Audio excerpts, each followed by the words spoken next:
The banging on my door didn't sound like knocking. It sounded like someone trying to break my life open. Ifioma, open this door before I break it down. I stood frozen in my own sitting room, my son Chiwu strapped to my chest, his tiny fingers curled into my blouse. He was 6 months old. He had already cost us more than our house was worth. And the men outside wanted their money tonight. I know you're in there. Minjun's car is parked right there. I looked at my husband. Minjun's face had gone the color of ash. He mouthed one word to me, run. But there was nowhere to run. Not with a baby who needed oxygen support twice a day. Not with medical equipment we still hadn't finished paying for. Not with loan sharks who had already taken my wedding ring as partial payment 2 weeks ago. I want to tell you how we got here. Because 8 months ago, I was the happiest woman in Lagos. And in exactly 15 minutes, I'm going to tell you how the same baby who buried us in debt became the reason we survived it. And the twist at the center of this story is something none of you will see coming. Stay until the end, because what this baby's grandfather did will break something in you before it heals it. Before I go further, if stories like this hit you the way they hit me, hit that like button right now, because it tells me you're still with me, and comment the word strong. If you believe a mother should never give up on her child, no matter the cost. Now let me take you back. My name is Ifioma. I met Minjun in Seoul 4 years ago, when I was working as a nurse's assistant at a private clinic, and he came in every Tuesday to visit his ailing mother. He didn't speak much English. I didn't speak much Korean. But love doesn't need a translator when a man sits by his mother's bed every single week without fail. You're the one who changes her drip, he said to me one evening, in broken English, holding a cup of coffee he'd bought for me without asking if I wanted one.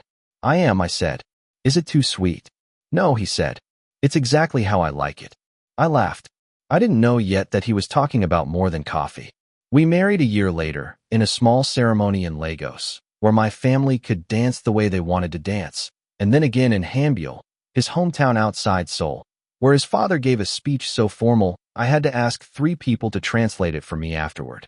His father, grandfather Dae-hyun, did not smile once during that entire wedding. He shook my hand like he was closing a business deal, not welcoming a daughter. He doesn't hate you, Minjun told me that night. He just doesn't trust things he can't control. I should have listened more closely to that sentence. It would matter later. It would matter more than I could have imagined. We settled in Hambyul, in a small house Minjun's savings had bought us, and within a year, I was pregnant. A boy, the doctor said at the 20-week scan, and I cried, because I already loved him before I had even seen his face. But at 28 weeks, something went wrong. Mrs. Han, the doctor said, unable to look at me directly, your son's heart rate is dropping. We need to deliver him now. Chiwu was born at 29 weeks, weighing barely more than a bag of rice. He didn't cry when he came out. I didn't breathe until I heard the smallest, thinnest whimper, like a kitten, not a baby, and the nurse said, he's alive. He's fighting. He was in the NICU for 4 months. I want you to sit with that number. For months. Every single day in that unit cost more than Minjun made in 2 weeks at the shipping company. Every single day, machines breathed for my son so that one day he could breathe for himself. We'll find the money, Minjun told me, holding my hand outside the NICU doors. I promise you, Ifeomi. We will find it. We found it in loans. First from the bank. Then, when the bank said no more, from private lenders who smiled with their mouths and calculated interest with their eyes. By the time Chiwu came home, pink-cheeked, breathing on his own, the most beautiful thing I had ever seen, we owed 42 million won, almost $35,000. Money we did not have. Money we had no plan to repay. We'll manage, Minjun kept saying, every single night, like a prayer he was performing more than believing. We did not manage. Minjun's shipping company cut his hours. My nursing assistant job in Hambyul didn't pay enough to cover formula, let alone debt. The lenders who had smiled while handing us money stopped smiling the day we missed our first payment. That's when the phone call started. Then the visits. Then, on that night I told you about at the beginning of this story, the banging on the door that didn't sound like knocking. Open this door, Han Minjun. You think you can hide a whole family behind one door? I opened it. Because what else could I do? 3 men stood there, the loan officer, Mr. Kong, and 2 men built like walls. We don't have it, Minjun said, standing in front of me and Chiwu like a shield. Please, give us another month. You said that last month, Mr. Kong said. You said that the month before. Do you know how this looks? A grown man, hiding behind his wife and his sick baby, telling me lies every 30 days. He's not lying, I said, my voice shaking but not breaking. Our son almost died. We spent everything keeping him alive. Would you have done differently for your child? Mr. Kang's eyes flicked to Chi-Wu, asleep against my chest, completely unaware that his existence had turned his parents' world into rubble. That, he said, pointing at my son, is the most expensive baby in Hambule. Everyone in this town knows your story, and everyone in this town is waiting to see if you'll actually pay what you owe, or if we have to take your house instead. If you're feeling your chest tighten right now the way mine did that night, drop a comment telling me where you're watching from. I read every single one, and knowing you're out there keeps me telling these stories. They gave us 30 days. 30 days to find $35,000, or they would take the house. I want to pause here and be honest with you about something most people don't admit in these situations. I was angry. Not at the lenders. Not even at Min Jun. I was angry at my son. God forgive me, but there were nights I looked at his small sleeping face and thought, you did this. You, who don't even know your own name yet. You have ruined us. I never said it out loud, but Min Jun saw it in my eyes one night. I feel me, he said quietly, after Chi-Wu had finally settled to sleep. I see how you look at him sometimes. I don't mean it, I said, tears coming fast now. I love him. I would do it all again. You're tired, Min Jun said. And scared. That's not the same as not loving him. But tired and scared people make desperate choices. And the choice I made next is the one that changed everything. I called my mother-in-law, not grandfather Daehyun, but Min Jun's mother, Halmoni Sunja, the woman I had nursed back to health years before. I hadn't told her about the debt. I was too ashamed. I Fiomia, she said when she picked up, using the affectionate name she'd given me. Why does your voice sound like that? I told her everything. The NICU, the loans, Mr. Kong, the 30 days. There was a long silence on the phone. Does Min Jun's father know? She finally asked. No, I said. Please don't tell him. He already doesn't trust me. If he finds out we're this deep in debt, he'll think I've ruined his son's life. I Fiomi, she said, and her voice had changed, gone careful in a way that scared me more than shouting would have. There are things about this family you don't know. Things I should have told you before your wedding. Here is where the story takes its first sharp turn, the one I promised you at the beginning.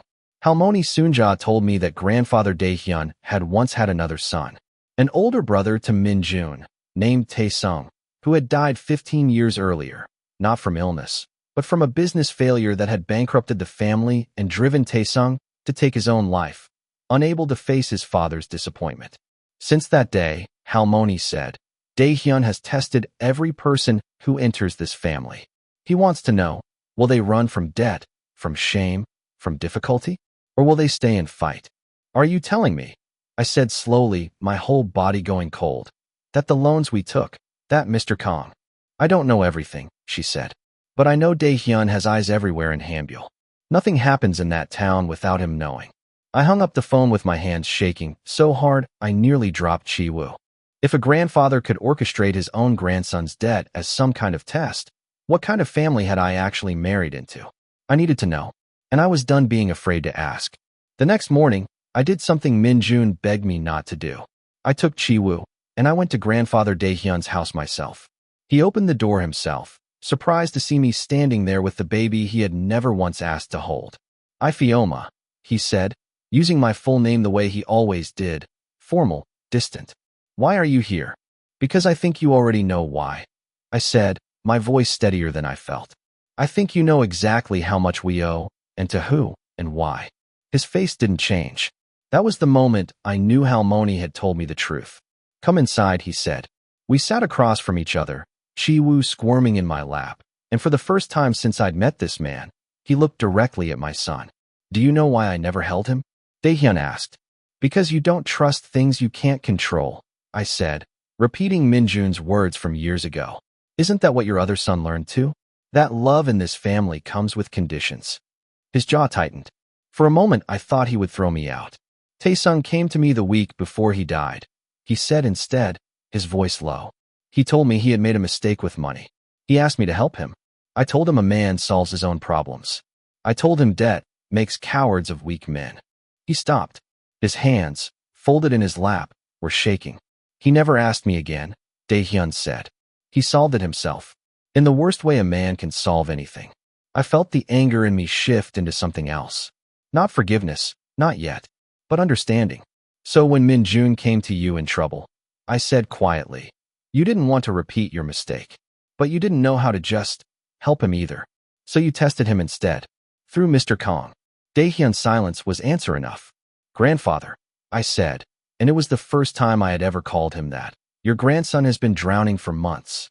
He didn't come to you because he's afraid of becoming Taesung in your eyes. But watching him suffer instead of helping him, how is that different from what you did before? If you think this conversation could not get more intense, comment, keep going, right now, because what happened in the next 60 seconds is the twist that changes this entire story. Dae-hyun stood up and walked to a locked drawer in his study. He pulled out a folder and set it on the table between us. Mr. Kong works for me, he said plainly. He has since your loans began. Every payment you missed, every threat he made, I authorized all of it. My blood went cold. You did this to your own grandson? To an infant fighting for his life? I did this, Dae-hyun said, to see if my son would come to me before it destroyed him, and to see if you, he looked at me directly, would fight for this family, or blame the child and leave, the way I feared a foreign wife might. The insult landed like a slap. I stood up so fast Chi-woo startled in my arms. You used my son's illness as a test of my loyalty? My voice cracked with fury. He almost died, Dae-hyun. He is not a chess piece for your guilt about Taesung. I know, Dae-hyun said, and for the first time, his composure broke completely. Tears filled his eyes, this proud, cold man, crying in front of me. I know, and watching you stand here, fighting for him even now, telling me the truth instead of running. You have already passed the test I never should have given. He opened the folder. Inside were our loan documents. Every single one, stamped paid in full. I paid the debt 3 days ago, he said. The moment I heard how close you came to losing the house. I was going to let Mr. Kong tell you tonight, as a lesson about mercy. But you came to me first. You did what my own son was too afraid to do. I stood there holding my baby, tears streaming down my face, unable to speak. $35,000. Gone. Paid. Because I had walked into the house of a man I feared, and told him the truth instead of hiding from it. Why didn't you just help us from the beginning? I finally asked, my voice breaking. Because pride killed my first son, Dae-hyun said quietly. And I was terrified it would take my second one too, through silence instead of debt. I did this wrong, Ifioma. I know that now. But I am done testing this family. Starting today, I want to be honest with you about what happened after that conversation, because it wasn't simple forgiveness, and I won't pretend it was. I was still angry for weeks. Min-jun was angrier than me when he found out. His own father had let him suffer for months over a debt that could have ended with one phone call. There were nights he wouldn't speak to Dae-hyun at all. There were nights I wondered if this family could survive what had been done to it. But Chi-woo, my son, the baby who had cost us everything, became the reason we found our way back to each other. Dae-hyun started visiting every Sunday. At first stiff, formal, unsure how to hold a child he'd avoided for months. But Chi-woo, too young to understand debt or pride or grief, simply reached for his grandfather's finger and held on. He doesn't know what I did, Dae-hyun said one Sunday, watching Chi-woo's small hand wrapped around his own. He just knows I'm here now. That's the only thing that ever mattered to him, I said. Being here. Not being tested. Just being here. 6 months later, Dae-hyun used what remained of Taesung's inheritance, money he had never touched out of grief, to help Min-jun start a small logistics company of his own. Not out of guilt. Out of the kind of love he had never learned how to give until a premature baby forced his whole family to confront everything they'd been avoiding for 15 years. Chi-woo is walking now. He doesn't know that his first year on Earth nearly bankrupted his parents, nearly exposed a family secret buried under a brother's death, and somehow, impossibly, ended up healing wounds that were 15 years old before he was even born. Sometimes the very thing that breaks you financially is the thing that forces the truth nobody was brave enough to say out loud. My son cost us everything we had, and in losing it all, we found the family we were always supposed to be. If this story moved you even half as much as it moved me to live it, Make sure you're subscribed, because I share stories like this every single week. Stories about the debts we carry, the families we're afraid to be honest with, and the children who save us in ways we never expect. Drop a comment below telling me, have you ever had to tell someone a hard truth before they told you theirs? I want to hear it. Thank you for staying with me until the end. I'll see you in the next one.